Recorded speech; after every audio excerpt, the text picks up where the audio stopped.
broken down car. And better news in Croydon, the Purley Way all reopened now following the earlier fire at a tyre plant. Louise Pepper, 5 Live Travel. Formula One. Onto the main straight comes Sebastian Vettel. He wins the Italian Grand Prix and he marches on to Singapore where he could clinch the Formula One world title again. The Singapore Grand Prix. Live across the BBC. It's time to go racing. On BBC TV, online and here. On 5 Live. Sunday from 1pm. Jessica Chastain coming later, star of Tree of Life in the new film, the new excellent new film, The Debt, which comes out this week. We have Chart of the Week coming as well with Fraser Nelson and Simon Kellner. Ricky Gervais and Karl Pilkington are here at the moment. We'll talk about Life's Too Short a bit later, Ricky. Sure. Carl's got to go at 1:30. What are you going out to do? Some? Was it like your boiler broken? No, just things to do. Okay. I don't like sitting around outstaying me welcome. You wouldn't be. But we'll talk about Life's Too Short. Carl, what do you say to those people who say that it's all planned and scripted, An Idiot Abroad? That what do you say to those people? You've spoken to the people that say that you're a whinger. You said shut up. What do you say to the people that think that? I'm not bothered anymore. I'm not bothered. A lot of people do think that. A lot of people think that what you do is an act, don't they? Forget it. Whatever they want to think. Because what can you do when people are like that? One, I don't understand why they think it is sort of a scripted thing. I don't know why they think I'm an idiot. That's the first one, because I'm not an idiot. You wouldn't say that, would you? No, you're not. Of course you're not an idiot. Right, so we can agree on that. You say funny things because you have a different outlook on the world. Karl's one of the smartest people I know. He's not the most educated, and so he's got gaps in his knowledge, and that's what's funny. He's also very opinionated, and he's different, right? But there's no way he's honestly one of the sharpest people I know. And also, we put him in that situation to get the best out of him. I know exactly how to get this funny Karl out. He's not like all the time. When we go out for a drink, I'm not making him do stuff. Wow. I'm not. Wow. What were you doing the other night? Tying a napkin around my head. That was an experiment. That was an experiment because I wanted to show him the tourniquet. How if you tie it and then put a simple lever in it and turn it, you can get so much pressure. And you nearly burst, didn't you? Your head nearly burst. Yeah. So and you learned something. It's sort of like Blue Peter. I don't want to bring up Blue Peter again. Those days are gone. They're a long time ago. Yeah. Too soon for those jokes.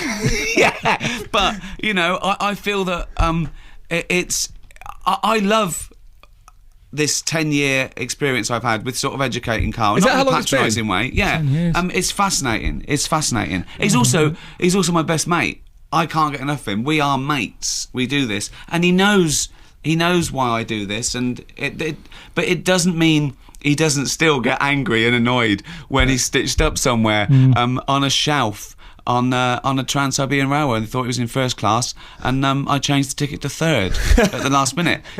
So there's still fun things, but you do it like mates do it. I think some of the things you say are really wise sometimes, but then I agree. But at the same time, some of the stories you tell do seem fanciful. So he's having a go now. No, I'm not having a go. I'm not saying they're not true. It's just that they seem implausible. But I don't think you're a liar. I don't think you even have the capacity to lie. But there's that story. This might be from your old XFM podcast. Where did a mate of yours or a neighbour keep a horse in the house? Look, what? Yeah, but what? So hang on. I've just got back from Africa, where someone's got a hippo in the house. Do you don't believe me? What do you want? What can I do? It's not my house. It wasn't my horse. I'm just telling you. Where was this? In Manchester? Yeah, on the estate. Someone that kept a horse in the house. Horse in the house, but they didn't have much. They didn't have that much money. They couldn't afford a stable, so it's in the house. Kids on estates get spoilt sometimes more than people with money. So they'd spoilt the kid and got it a horse, but nowhere to keep it. Exactly. So it was in the house. No carpet in the house. Massive telly. They always have big tellies, don't they, in these houses when they got them out. The horse like Coronation Street. It was just that wandering around. I went round because I was flogging dead horse plants in pots, raising money for me. And there was a horse in the lounge. Was it sitting on the couch? It was just wandering around. Did it go? hello, can I help you? But that isn't that unbelievable, Richard. I mean, No, it's weird. It is strange. It is weird. Yeah, but then there's this weird thing, that there are weird things on estates, and also people have heard the podcast, which is, like 40 hours of Karl talking about his childhood, but he's got, 35 years to tell. I mean, if it happened every day, those weird things, but, they're sort of condensed, and we've sent him to places where there are these strange customs to us. And there's no better man to do it. Could I just say in defence of Idiot Abroad as well? Yeah. It's not a comedy show. It's planned behind Karl's back, but everything Karl says is the first thing that he thinks. There's no filter with Karl, and I think it's a really interesting and, dare I say it, quite important documentary. It's beautifully made. I think in terms of comparing the first to the second series, I think it's moved up, hasn't it? Good, isn't it? Some of the photography is as good as your Attenborough shows, I think. Yeah, definitely. You look as though you're enjoying it more than the first series. I've only seen one episode so far. Well, it's over now, isn't it? And I've done it. I've been everywhere. There can't be any more. So now I can enjoy it. It's what have I got to worry about? But you had some good times on screen this time, didn't you? Yeah, I sort of. I don't know. I think I tried to enjoy it more. Last time I moaned a lot and I was trying to get out of it and try to come home. This time I was like, I know this is how it's going to be. Stop moaning, get on with it. And I tried to enjoy more moments. Let's play a clip here. You don't enjoy this bit. This is you from episode 1 of An Idiot Abroad, series 2, when you attempt, or nearly attempt, a bungee jump. We could have gone straight to the desert island, but instead we've come all the way here for a pointless occasion, because it's not going to happen. I said I'm not bungee jumping. When we talked about the whole bucket list thing and Steve was going, oh yeah, bungee jumping, that's what people want to do. They might, but I don't. And this is meant to be my bucket list. I've been on the world now for 38 years. I don't need to introduce this now. Oh, I'm just creating a new problem if I do get into bungee jumping. I don't want to change. I don't want to get into this. Karl, let it go. Look up. Bring that chin up. Focus on that mountain. Nah, forget it. Yes. No. And you're going to dive out. No, I don't want now, it. Karl. So honestly. So what was that noise? I just made a noise I've never heard come from me. There's that noise again. You're going to go. No. Yes, you are. No. You have got it, mate. No. It's all yours. Looking up. No, forget it. Forget it. Come on, Karl. Come on. No, this is cute. I don't want to do it. Karl, I don't want to do it. For anyone watching online on our cameras, which are at bbc.co.uk/5live, you didn't appear to enjoy reliving that. No, it took me right back. It's weird. Looks good on radio, doesn't it? All that HD. Looks wonderful, the scenery. Yeah, on you were radio. just saying how good it looked. Yeah. Like, Here's a mank bloke talking. Oh, here he is again. Just the same. This looks just as good. No, but that's just a small bit of it. I mean, I quite like the, meeting people and stuff around the world is quite good. 'Cause we just. Is there any experiences that he's had that you were jealous of, that you've looked back and think, I'd like to do that, or I wish I'd done that? Well, most of them, really, as long as I didn't have to stay in the same rooms as that I put him in. But yeah, there's some things I agree with him, in fact, I do agree with most of the things he says. I'd love the wildlife experience. Yeah, I'd love to do that one day. He came face to face with a mountain gorilla, and the guy out there with him said, "Karl, I think we wanted an Attenborough moment. We wanted him to say something profound," and Karl came up with, "They've got little ears." It's good, isn't it? No, have you ever had to do any presenting like that when you've got to sell an important moment? You did Obama coming to in charge, didn't you? Yeah, I did, yeah. Just imagine if you'd have been the first bloke out on the moon. They'd written you a little thing. But he had loads of time, didn't he? Armstrong, What would he you was have sat in a said? rocket What would for you have said? hours. Okay, you've just done it. You've just stepped out on the moon. What's the first thing? No, but what I'm saying to you is, he was sat in that rocket doing nothing for ages. Right. He was doing a crossword or something, I read. They came up with a pen that works in space or something, didn't they? Yeah, I think he was doing all that. A pencil.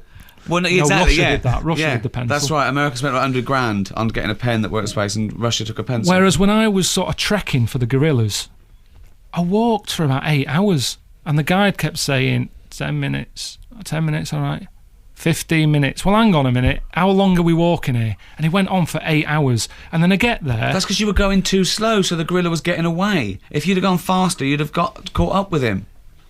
So I get there, and the bloke with the camera's going, right, quick, say something. Look at the camera, say something. This is the moment, it's going to keep moving. So even though I was there, I couldn't enjoy the moment. They're all looking at the gorilla behind me. I've got to come up with something, looking at a camera, about this special moment. And it wasn't a special moment. My feet were wet. I ate wet socks. But where is Neil Armstrong at ages in the rocket? You had 8 hours. No, because it's tricky, Richard. It was after, up and down. After you'd pointed out they got little ears, what was your profound statement? Do you remember? I think I said I say it best when I say nothing at all. So just film that. He quoted Ronan Keating. He quoted Ronan Keating because after meeting a silverback mountain gorilla. Right, what would you have said then? Come on, what would you have said? That hasn't been said already. I'd have said life is a roller coaster. Carl, you're not outside. You're welcome. Do you want to say just like 5 more minutes after 10 minutes? these? Yeah. Okay. Right. Great. 10 more minutes. Carl 15. Pilkington's here. 85. Put your own questions to Carl. 85058. It's 2:32. Here's Justine Gray.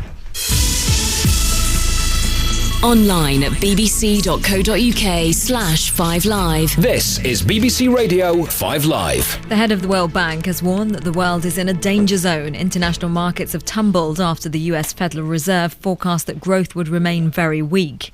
David Cameron has joined 6 other world leaders in urging Eurozone countries to take swift action to deal with what they call the expanding debt crisis. The energy company E.ON is cutting 500 jobs. It's thought most will go at the head office in Coventry and at sites around Nottingham. A 13-year-old boy has been taken to hospital with serious head injuries after a fight at school in Nottinghamshire. Another 13-year-old boy who was involved is being questioned by police.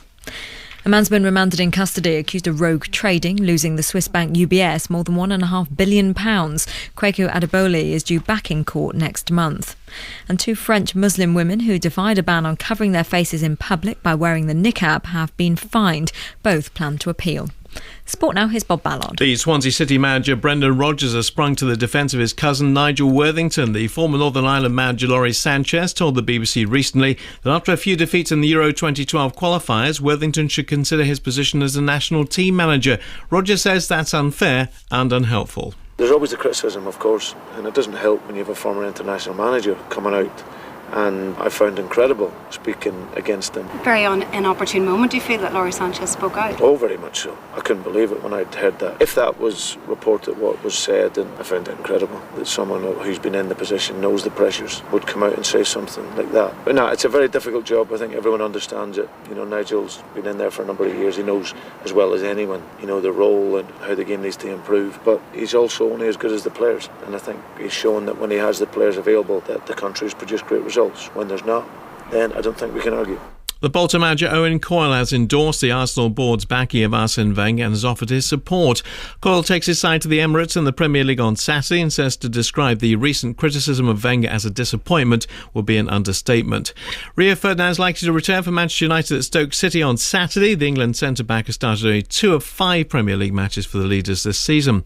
The draw's been made for the quarter-finals of the Scottish League Cup. It's St Mirren versus Ayr United, Dundee United against Falkirk. Hibernian will play Celtic, Kilmarnock take on East Fife. Those ties to be played on October the 25th or 26th.